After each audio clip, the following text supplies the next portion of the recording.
Hi friends, welcome in online Infotech. اس دنیا میں عقلمند اکا دکا ہوں گے اور بھیڑ میں بے وقوفوں کی ہی رہے گی۔ اگر تم صرف اپنے لیے زندہ ہو تو اس کا مطلب یہی ہے کہ تم اپنی قوم کے لیے زندہ لاش ہو۔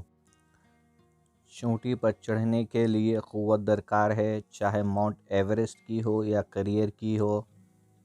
زبان کی پکار ضائع کی جا سکتی ہے مگر اعمال کی صدا بنا جواب لیے واپس نہیں جاتی۔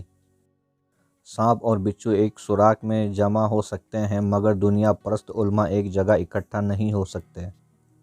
حسن، خوشبو اور نغمہ الگ الگ نام ہیں اور حقیقت صرف ایک ہی ہے، عدل یا اعتدال۔ ہم کو ایسے بننا چاہیے ہماری نسبت سے لوگ ہمارے خاندان کو پہچانیں، نہ کہ ہم اپنی عزت کے لیے خاندان کے محتاج ہوں۔ اپنے خوابوں کو حقیقت میں دیکھنا چاہتے ہو تو پہلے آپ کو خواب دیکھنا ہوگا۔ Don't forget to subscribe my channel and click the bell icon.